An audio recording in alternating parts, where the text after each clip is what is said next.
नमस्कार। तो आज आप लोगों की कथा नटी हाजिर है, एक नए कहानीकार जिसको मैं कहती हूँ कि बहुत ही पुराना पढ़ने वाला। जितना नया कहानीकार वो दिखता है उतना है नहीं। बहुत अधिक पढ़ने वाला और पढ़ने से ज़्यादा जीवन को देखने और समझने वाला, और मज़े मज़े में जीवन की जो विडंबनाएं हैं, समाज के जो जातिगत संकीर्णताएं हैं या कोई भी संकीर्णता, दिमागी संकीर्णता भी यहाँ तक कि उसको मजे मजे में ऐसे जरा से उसमें उघाड़ के रख देने वाला, जैसे कि किसी कैमरा वाले ने इधर उधर दिखाते हुए और एक जगह क्लिक कर दिया, कट। और जब क्लिक किया और वहाँ फ्रीज किया उस सीन को, उस चित्र को, तो पता चलता है कि अरे हम ऐसे हैं।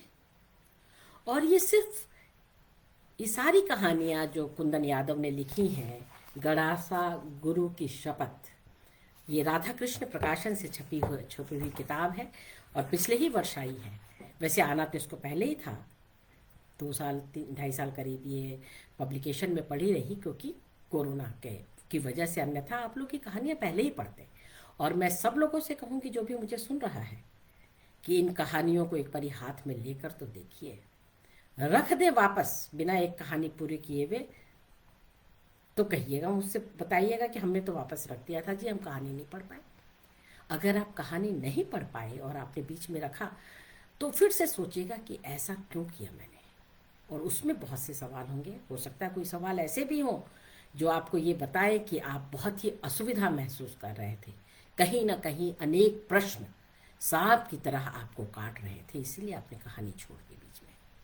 एक पर एक कहानियाँ हैं, एक पर एक, और ऐसे मज़ेदार मज़ेदार कि आप हंसते हंसते जरा सी आपकी आंख नम हो जाएगी और वो नमी हृदय तक पहुंचेगी। तो आज हम जो कहानी पढ़ रहे हैं वो उसका नाम है उल्टे बांस बरेली। कुंदन यादव अपनी भाषा के प्रति काफ़ी सचेत हैं। आप उनकी भाषा में फ्लो देखेंगे, आप उनकी भाषा में जड़ों से एकदम जुड़ाव देखेंगे। आप पढ़ते पढ़ते पाएंगे कि कुंदन यादव कितना पढ़े हुए हैं और कितनी ज़्यादा जानकारी रखते हैं। और अब हम पढ़ते हैं कहानी। और कुंदन यादव के बारे में ज़्यादा जानना हो तो कीन कर लीजिए, उनके पेज पर चले जाइए, या कभी मुझे को कह दीजिएगा, मैं ही बता दूंगी, या कुंदन से मैं आप लोगों की सीधे बात करवा दूंगी। तो चलिए पढ़ते हैं उल्टे बांस बरेली। मुहावरे लोगों के ऊपर ध्यान देते चलिएगा। बनारस से नई दिल्ली जाने वाली काशी विश्वनाथ एक्सप्रेस अपने नियत समय से कैंट स्टेशन से छूट चुकी थी। ऐसा लग रहा है ना कहीं अनाउंसमेंट हो रहा है, सुनते चलिए बस। जुलाई का महीना था। 2 दिन की बारिश के बाद आज चमकीली धूप थी। शयनयान बोगी S5 की बर्थ संख्या 9 से 16 के हिस्से की बर्थों के यात्री अपना अपना सामान जमा रहे थे। साइड की दोनों बर्थों पर एक पति पत्नी थे। शेष की अपर बर्थों पर 2 लोग कमर सीधी कर रहे थे और नीचे के दोनों लोअर बर्थों पर अलग अलग वय के 2 नवयुवक और बिना आरक्षण का एक परिवार, जिसमें पति पत्नी के अलावा 8 से 14 वर्ष के 3 बच्चे भी थे। तो देख लीजिए कितने लोग हैं S5 इस बोगी में। सबसे पहले इस परिवार ने ही स्थान ग्रहण किया था। यद्यपि आरक्षण न था, लेकिन इस परिवार को रायबरेली तक जाना था, इसलिए 9 से 14 तक कोई भी आता, परिवार का स्वामी पूछता, आपका रिजर्वेशन है क्या? कौन सी बर्थ है? जब यात्री जवाब देता तो वह जगह बनाता और फिर पत्नी सारा माधुर्य लपेटे हुए बोलती, भाई साहब बस रायबरेली तक जाना है, अभी तो आपको सोना नहीं है, इसलिए थोड़ा सा एडजस्ट कर लीजिए प्लीज। अपर बर्थों के दोनों यात्री बिना कुछ कहे तुरंत ऊपर चले गए। शेष दोनों के साथ अब तक यह परिवार आराम से सामान आदि जमा कर बैठा ही था कि लगभग आधे घंटे बाद ट्रेन की रफ्तार कम होने लगी। अगला स्टेशन सेवापुरी था। यहां बस 2 मिनट का ठहराव था। इस बोगी से न कोई उतरा न ही चढ़ा। परिवार ने इत्मीनान की सांस ली। ट्रेन सीटी देने के बाद रेंग ही रही थी कि 4-5 लोग दौड़ते हुए आए और उनमें से 2 व्यक्ति उसी डिब्बे में चढ़े। शेष तीनों ने एक एक करके सामान पकड़ाया और विदा ली। ट्रेन अब तक प्लेटफॉर्म छोड़ चुकी थी। लगभग 2 मिनट बाद पैंट, बिना खोसी शर्ट और गमछा गले में लपेटे गंवई रंग रूप वाले 2 व्यक्ति उस कंपार्टमेंट में आए और खड़े होकर भरी हुई सीटों की ओर देख ही रहे थे कि परिवार के स्वामी ने वही प्रश्न दोहराया, आपका रिजर्वेशन है क्या? दोनों में से एक वरिष्ठ ने कहा, हाँ, तभी तो यहां दौड़ते हुए आए हैं। परिवार के स्वामी ने फिर पूछा, कौन सी बर्थ है? दूसरे व्यक्ति को यह नागवार लगा। अब की बार उसने जवाब दिया, जिस पे आप लोग बैठे हैं और वही है, और दिल्ली तक का रिजर्वेशन है। उनका बेलाग उत्तर सुनकर अब की बार स्त्री ने कुछ नहीं कहा। पति तुरंत उठकर सामने की बर्थ पर पत्नी के साथ बैठ गया और उस बर्थ पर बैठे दोनों बच्चों से कहा, अंकित, चलो जगह दो अंकल लोगों को। बड़ी मुश्किल से थोड़ी जगह बनी और दोनों में से एक ही बैठ पाया। दूसरे ने कहा, चचा तू यहां बैठा, हम कहीं और बैठ जाओ। जब ले ये लोग हवन, और बगल के किसी कंपार्टमेंट में कहीं चला गया। वरिष्ठ व्यक्ति को थोड़ा बुरा लगा कि भतीजे के इस नम्रता और सहयोग का इन परिवार वालों ने कोई नोटिस ही नहीं लिया, बल्कि धन्यवाद तक नहीं कहा। वह अपनी चिढ़ लेकर बैठा रहा। ट्रेन चलती रही। उस व्यक्ति के बगल में करीब 10 साल का लड़का बच्चों की कहानियों की किताब पढ़ रहा था।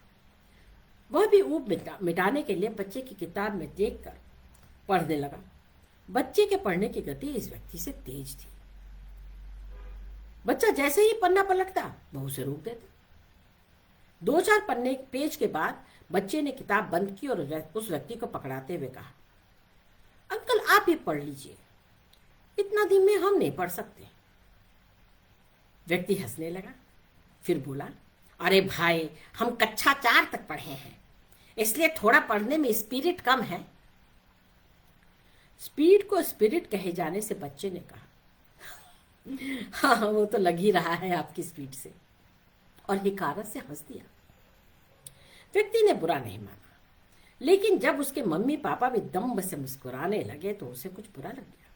बच्चा फिर से पढ़ने लगा। उस व्यक्ति ने बच्चे से पूछा, कौन सी कक्षा में पढ़ते हो? बच्चे ने बताया, 6th।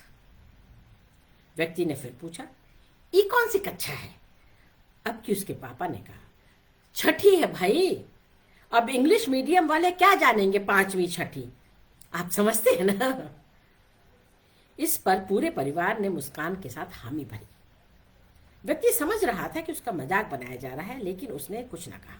फिर उसने बच्चे से पूछा, अच्छा कौन से स्कूल में हो?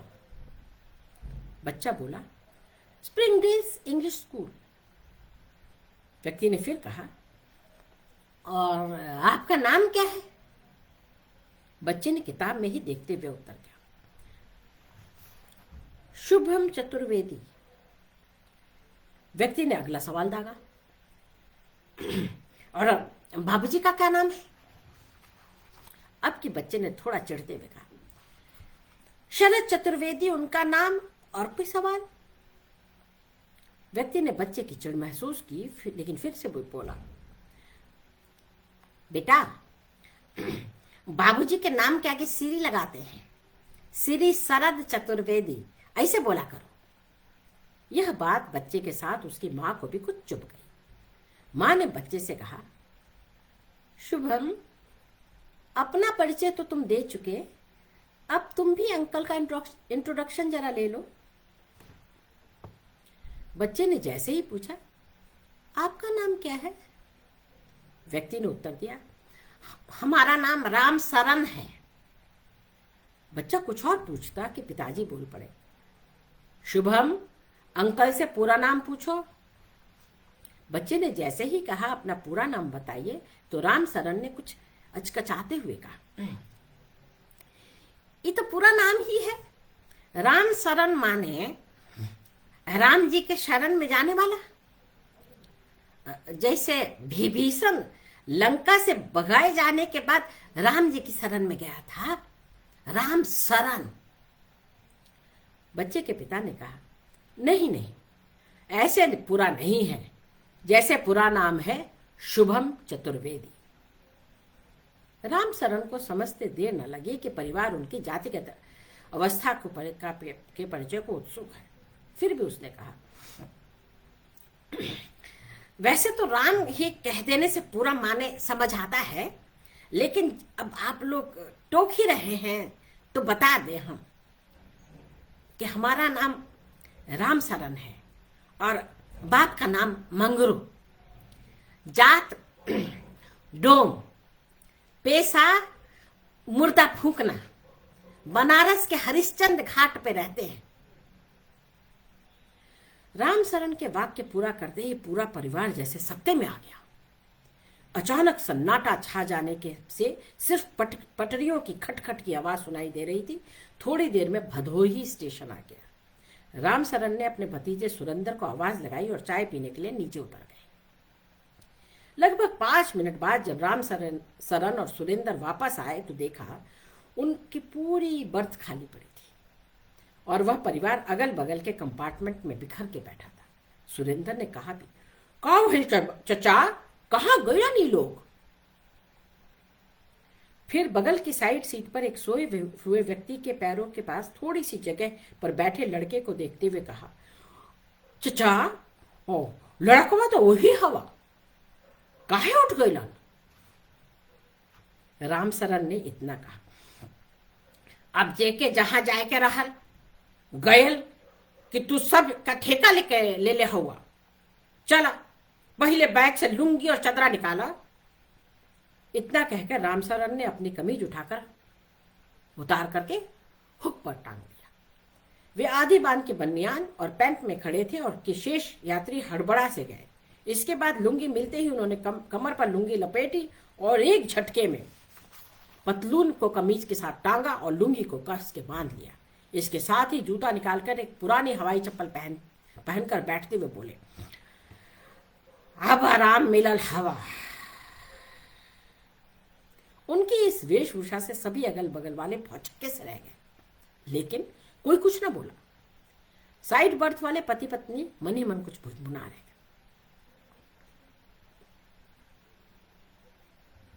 राम शरण ने सुरेंद्र से पूछा, का बे सुते के हवा कोई बैठ बे?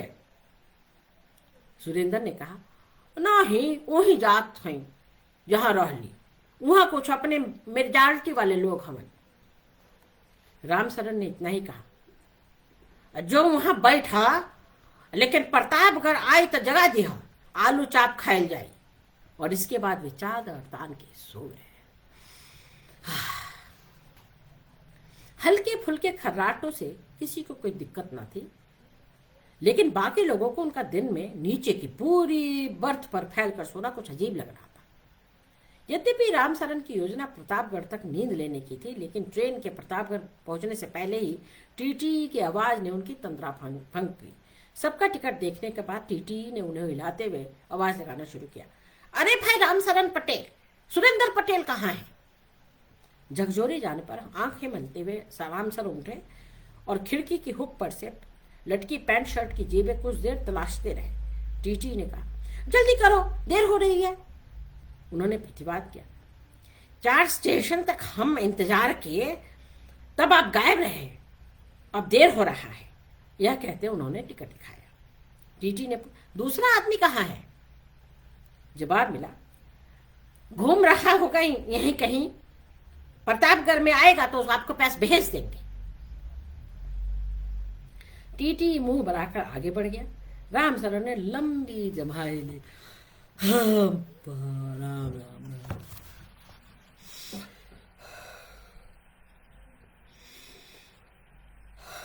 अब सामने की नीचे वाली बर्थ पर बैठे युवक ने पूछा, भाई साहब, आप तो पटेल हैं, फिर उस बच्चे और उसके परिवार को आपने डोम क्यों बताया? राम शरण हंसते हुए कहा, अब जिसको राम शरण नाम भी अधूरा लगे और नाम से ज्यादा जोर बिरादरी पे हो, तो उसके दिमागी इलाज के लिए डोम अवतार लेना ही पड़ता है। देखिए, डोम का नाम सुनते ही कैसे भाग गए सबके सब, मियाँ बीवी बच्चे सहित। अब सब अलग अलग 4 जगह बैठे हैं, यहाँ इकट्ठे थे। दरअसल बीमारी का इलाज जड़ से ही करना चाहिए। अब जातिवादी लोगों का इलाज तो डोम ही कर सकता है ना। इसी से भेष बदलना पड़ा। चलिए, सीट तो खाली हुई। सामने के युवक ने धीरे बोलते हुए इशारा किया। धीमे बोलिए ना, वो लोग बगल में ही हैं। राम शरण और दहाड़ करके बोले, अरे किसी का डर है कि धीरे बोले? जिसको सुना है सुने, नहीं तो कान में ठेपी लगाई। कुछ ला थोड़े ही रहे हैं, लेकिन ये जातिवादी लोगों का एक दोगलापन समझ में नहीं आता है। युवक ने कहा, कैसा दोगलापन? और हाँ, आप मुझे भाई साहब ना कहें, आप बड़े हैं। मेरा नाम कुमार संजय है, आप मुझे संजय कह सकते हैं। राम शरण बोले, संजय जी, दोगलापन की बात यह है कि जो लोग जातिवाद होता है वो अपने आप को ऊंचा, शुद्ध, पवित्र, बल्कि सबसे ऊपर आगे नंबर 1 मानता है। जैसे गंगा जल होता है, जैसे आग होती है, एकदम पवित्र, शुद्ध।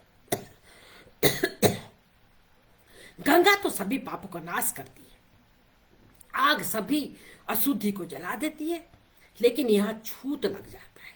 अपने पर उनका भरोसा नहीं है, लेकिन जरा सा छू जाने भर से इनकी हालत खराब हो जाती है। साले जब उच्च कोटि के कुल में पैदा हुए हो, गंगा की तरह पवित्र हो, आग की तरह तेजी है, तो जलाओ ना हमारी नीचता के मटेरियल को। हम हो तो तुम्हारे ही हड्डी मांस वाले आदमी हैं कि कौन भूत पिशाच है, कहिए था। संजय निरुत्तर हो गया, इतना ही कहा, अब जाने दीजिए, ऐसे ही लोगों से देश का ये हाल है। नहीं, देश तो ठीक है, यही साले अपने मुंह मियाँ बिट्टू बने, चलेंगे रेल में और पूछेंगे बिरादरी। अरे इतने ठसक है तो खरीद लो ना एक तो हेलीकॉप्टर, अपने छत से उड़ो और अपने बिरादरी वाले के छत पे उतर जाओ। झोली में घास नहीं, सराई में डेरा। तब तक सुरेंद्र वहां आ गया और कहो चाचा सुतला नहीं, के हेलीकॉप्टर दियावत हुआ। अबे सुतल रहे, लेकिन टिटिया जगा देलास। तू ये सब बात छोड़, देख प्रतापगढ़ आ गए, अपने सामने के छनल एकदम ताजा आलू चप लेके आओ।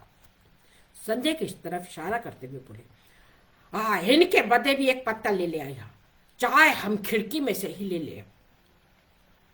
सुरेंद्र आलू चाप लेने उतरा और रामशरण चाय के बाद खैनी बनाने के लिए चुनौती निकालकर साइड ट्रे पर रख ही रहे थे कि कुछ लोग प्रतापगढ़ से डिब्बे में चढ़े। 2-3 व्यक्ति उनकी सीट और संजय के बर्थ पर बैठना ही चाहते थे कि संजय ने कहा, भाई साहब यहाँ और लोग हैं, अभी नीचे गए हैं। वे सब अब रामशरण की पूरी खाली सीट देख, अब बस तो लखनऊ तक जाना है कहकर बैठने ही वाले थे कि रामशरण ने उनसे कहा, और लखनऊ का दिल्ली तक चलिए, लेकिन हम लोग डोम हैं, बनारस के हरिश्चंद्र घाट के शमशान में रहते हैं, मुर्दा फूकते हैं।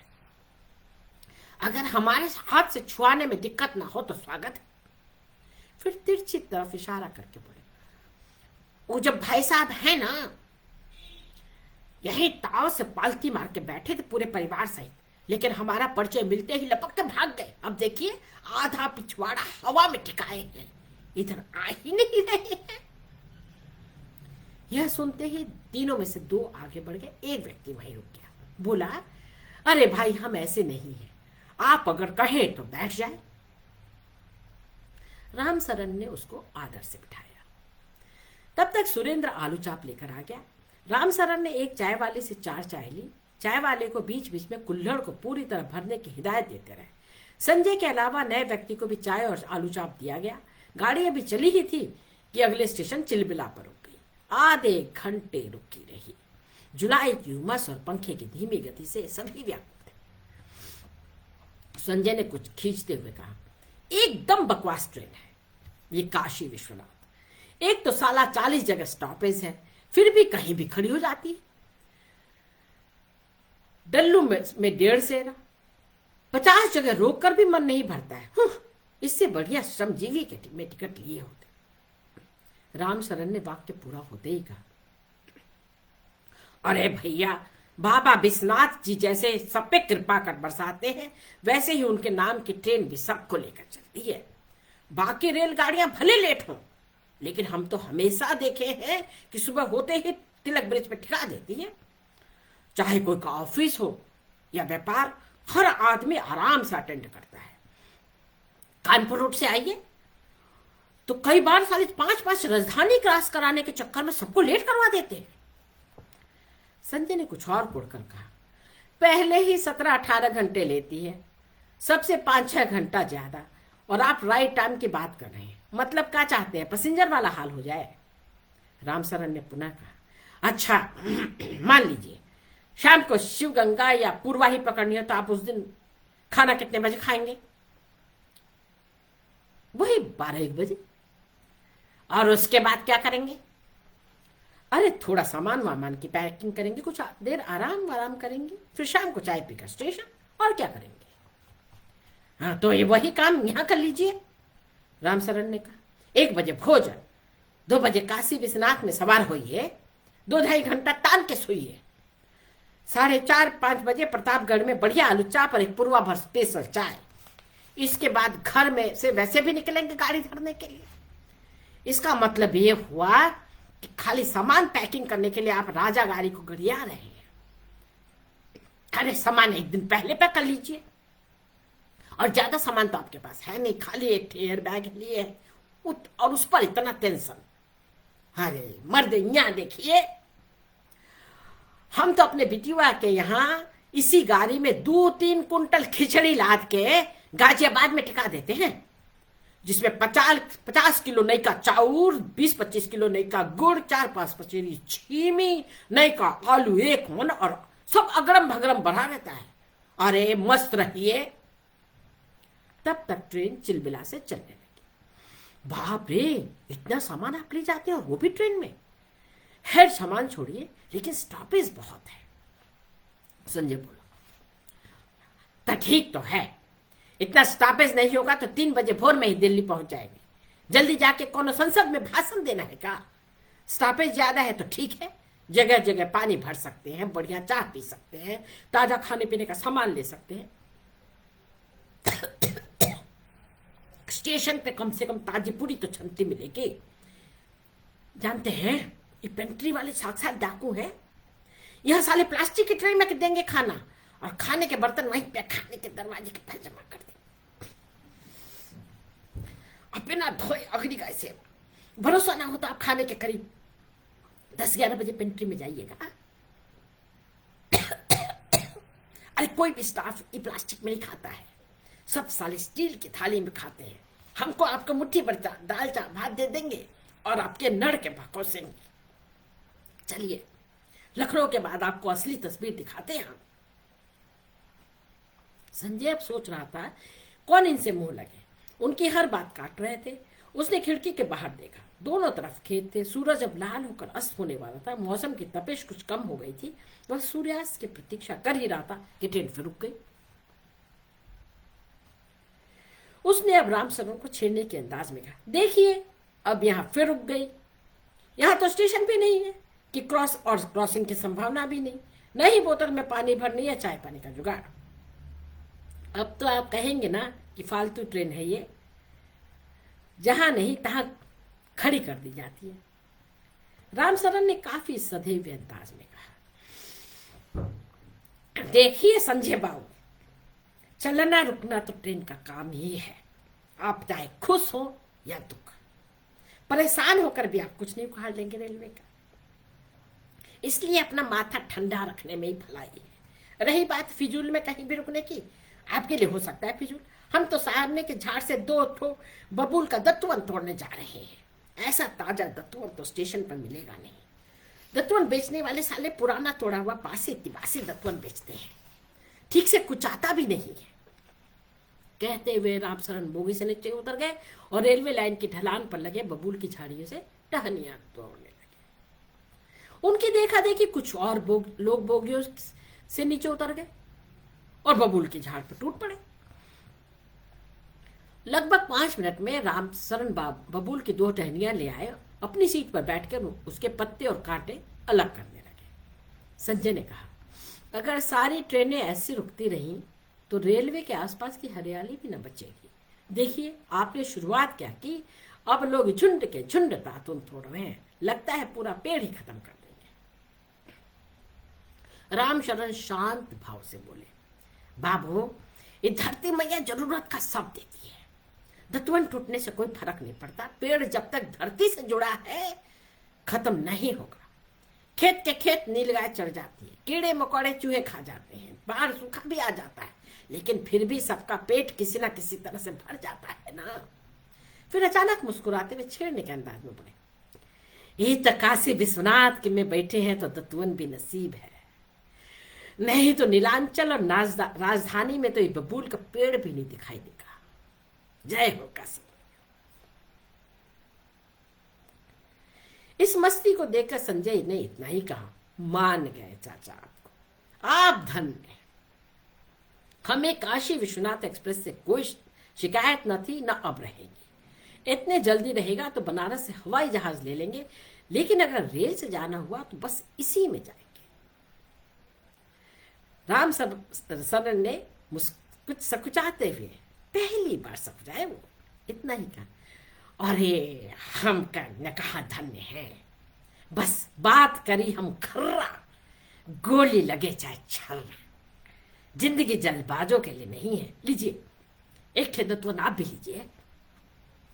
इसके बाद रायबरेली और अमेठी स्टेशन भी गुजरे।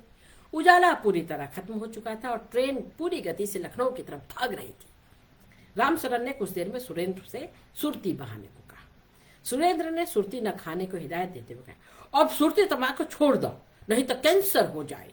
कैंसर का इलाज बहुत महंगा हुआ, समझना, कुल घर द्वार खेत बाड़ी बिकने के बाद भी कोई जरूरी नहीं कि ठीक हो जाएगा। प्रतापगढ़ से चढ़े व्यक्ति ने भी समर्थन किया, हाँ भैया, वैसे ही हम लोगों को इतना धुआं धूल रोज झेलना होता है कि 40-50 सिगरेट का प्रदूषण पहले ही धरती में शरीर में भर जाता है, और उस पर से खैनी तंबाकू बिल्कुल ठीक नहीं है। लीजिए सादे पान का मसाला खाइए और मन न माने तो। कहते हुए उसने पान पराग की एक बड़ी पुड़िया उनकी तरफ बढ़ाई। रामशरण ने बेमन से कुछ दाने दिए और मुंह में धर लिए। कुछ ही देर में पेंट्री कार से भोजन की थालियां लेकर अगल बगल डिब्बों में वेटर लोग भोजन वितरण करने लगे। इस आपाधापी में से डिब्बे में कोलाहल बढ़ गया। संजय की तरफ से मिडिल और ऊपर के दोनों बर्थों के यात्रियों को पेंट्री से खाना खाते देख रामशरण ने सुरेंद्र से कहा, यार खाना खा लेवल जाए। सुरेंद्र ने भी कहा, हाँ, लखनऊ में भीड़ ज्यादा हो जाए। संजय ने भी अपना टिफिन निकाल लिया। सुरेंद्र ने स्टील के एक एक करके 4 डब्बे निकाले। रामशरण ने अपने बैग से स्टील का एक और बड़ा डिब्बा निकाला। चारों मछली डिब्बे में 2 में सब्जियां, एक में दही, एक में विभिन्न अचार और बड़े डिब्बे में पराठों का एक बड़ा गट्ठा। करीब 40-50 पराठे रहे होंगे। इतना खाना देख अगल बगल के सभी यात्री दंग थे। संजय के टिफिन में 4 रोटियों के अलावा लौकी की सब्जी थी। खाने के डिब्बों को सीट पर लगाते हुए सब खड़े हो गए। प्रतापगढ़ से चढ़ा यह सहयात्री जगह की कमी महसूस कर बगल के कंपार्टमेंट में जाने लगा। तभी रामशरण ने आवाज दी, अरे आप कहाँ जा रहे हैं? चाय नाश्ते में साथ दिए और भोजन के टाइम में कहाँ जा रहे हैं? आइए बैठिए, भोजन किया जाए। और नहीं, आप लोग खाएं, घंटे भर में लखनऊ पहुंच जाएंगे और स्टेशन से आधा घंटा घर पर ही खाना बना होगा। अरे भाई, घर पहुंचकर फिर खा लीजिएगा, अभी 8:30 बज रहा है, 10:30 से पहले घर पहुंचेंगे नहीं, लेट लगती पहुंचने तक भूख काहे रहेंगे। आइए देखिए कैसा तो बना है। अब की संजय ने कहा, चाचा पर्याप्त स्टॉक लेकर चले हैं। लगता है कि कल शाम तक का भोजन एक साथ है, या पहले से तय था कि रास्ते में एक आध लोग मिलेंगे खाने वाले। रामशरण ने मुक्त होते हुए कहा, अरे नहीं, हमको क्या पता कितना मिला है, घर पे औरतें खाना नाश्ता बांध देती हैं, थोड़ा ज्यादा ही।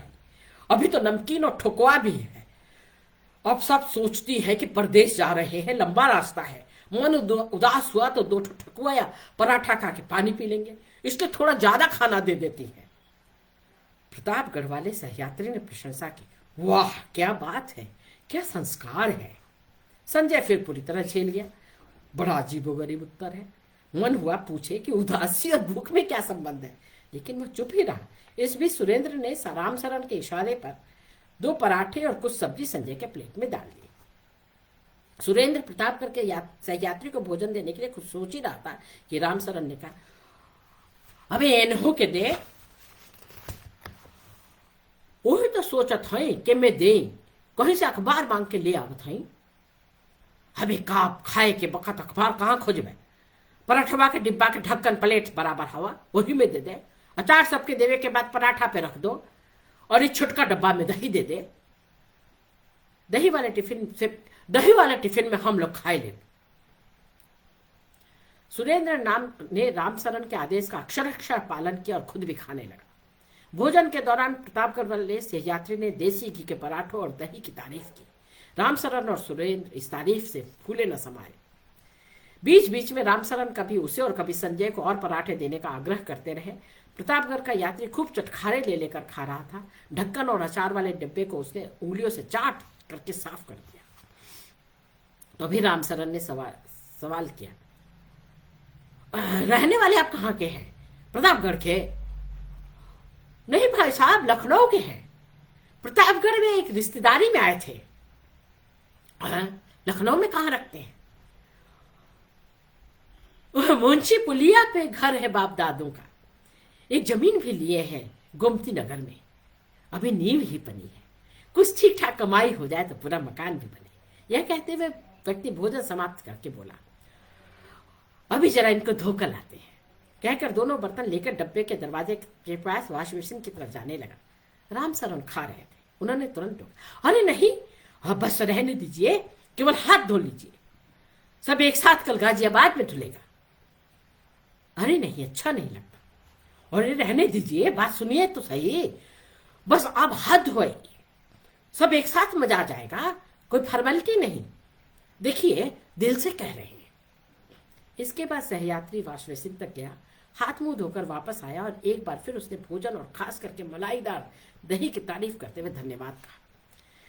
संजय ने भी देसी घी के पराठों और ताजी सब्जियों की दिल खोल करके प्रशंसा की। रामसरन आत्ममुक्त होते हुए बोले, अरे अभी स्वीट डिश बाकी है, अभी सुरेंद्र निकाल जरा लवंग लता। कहते हुए आखिरी पराठा खत्म कर रहे थे। अभी लगभग 10 पराठे शेष थे। वे आगे बोलते रहे, अरे आप लोग शर्म करके ठीक से भरपेट नहीं खाए, हाँ नहीं तो सब यहीं खत्म हो जाता। चलिए जो बचा है किसी भिखारी को दे देंगे।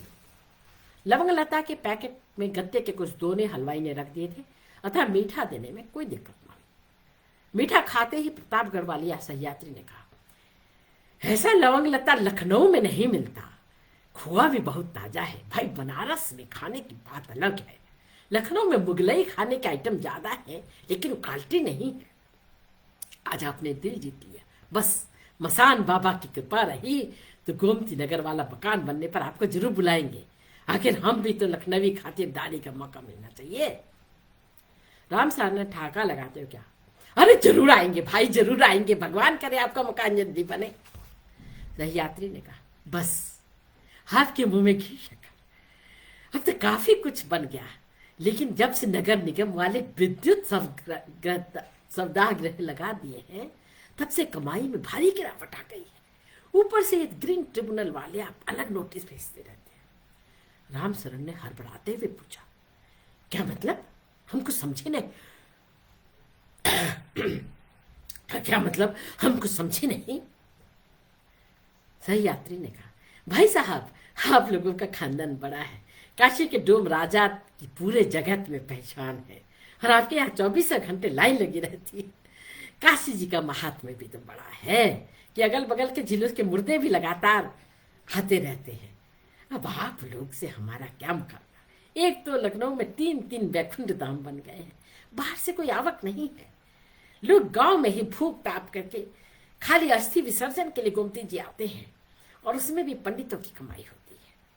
नहीं सही कसा तो कमर तो नगर निगम वालों ने तोड़ के रख दी। अब अधिकतर लोग बिजली वाले भट्टी में ही मुर्दा फूकते हैं, रेट भी निश्चित है, कोई मांग जांच का चक्कर नहीं, लावारिस मुर्दा फ्री में फूका जाता है। आप लोग की तो बनारस में इतनी तगड़ी यूनियन है कि हरिश्चंद्र घाट पर बिजली वाला शवदाह मशीन प्रशासन ने लगाया तो आप लोगों ने वहां चलने नहीं दिया। यहाँ लखनऊ में हम लोगों की तो उतनी ताकत है नहीं, ना कोई संगठन है जो प्रशासन पर दबाव बना सके, इसलिए अब तो बस यही सोचा है कि बाल बच्चों का थोड़ा बहुत पढ़ा लिखा के काबिल बना दिया जाए। अब मुर्दा फूकने के रोजगार में कोई फायदा नहीं रहा। संजय ने देखा अचानक रामशरण के चेहरे से हंसी गायब थी। सुरेंद्र भी शांत था। उन्होंने बाहर देखते हुए कहा, सुरेंद्र अभी कहां पहुंची ट्रेन? सही यात्री ने बाहर देखते हुए कहा, अरे उतरेटिया आ गया, बस 10 मिनट में लखनऊ। अगर दिलकुशा केबिन पर रुकी तो वहीं उतर जाऊंगा, पास पड़ेगा। देखिए बातों बातों में सफर का कुछ पता नहीं चला।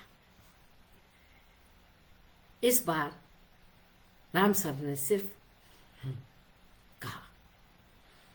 संजय ने बात संभालते हुए कहा, वास्तव में बड़ा मजा आया। देखिए ट्रेन कुछ धीमी हो रही है, शायद दिलकुशा में रुक जाए। सही यात्री ने कहा, हाँ ठीक है, मैं चलता हूँ दरवाजे पर, धीमी होगी तो उतर जाऊंगा। अपना सामान उठाते हुए उसने कहा, अच्छा भाई साहब, बनारस आऊंगा तो आपसे भेंट हुई। इससे पहले कि वह हाथ मिलाता, राम सरन ने हाथ जोड़ लिए, लेकिन कुछ कहा नहीं।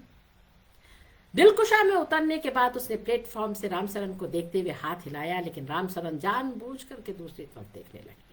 बर्तन आदि एक झोले में रखकर टॉयलेट की तरफ गए और हाथ मुंह धोने के बाद आकर सोने की तैयारी करने लगे। संजय ने एक आध बार कुछ कहना चाहा तो उन्होंने बस कहकर उत्तर दिया।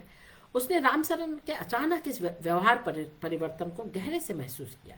रामसरन और सुरेंद्र ने बिस्तर लगाकर लाइट बुझाने को कहा, अतः उसे भी सोने की कोशिश करनी पड़ी। चूंकि देर से सोने की आदत थी, अतः काफी देर से उसे नींद आई। सुबह जब संजय की आंखें खुली तो ट्रेन यमुना पुल से गुजर रही थी। नई दिल्ली स्टेशन आने ही वाला था। अपर और मिडिल बर्थ के यात्री सामने बैठे थे। उसने रामसरन और सुरेंद्र के बारे में पूछा तो पता चला वे लोग गाजियाबाद में ही उतर गए। अचानक उसकी नजर एक पॉलीथीन के झोले पर गई जिसमें पराठे वाला और एक छोटा डब्बा था। उसने कहा, ओह, वे लोग डब्बा भूल गए। तभी एक सहयात्री ने बताया, हमें भी लगा उन्हीं का है, सो हमने उनको उतरते ही वही याद दिलाया तो वे बोले, वे आपका, ये डब्बा आपका है। अब संजय ने अच्छे से समझ लिया कि वास्तव में प्रगतिशील होना इतना आसान नहीं होता। वह रामशरण को याद करके मन ही मन हंसा और इस स्थिति पर एक उचित मुहावरे की तलाश करने लगा। नहले पर दहला, या शायद जो गरजते हैं बरसते नहीं, या फिर शायद जो गरजते हैं बरसते नहीं, या फिर शायद शिकारी खुद शिकार बन गया था। कौन सा मुहावरा लगेगा यहां?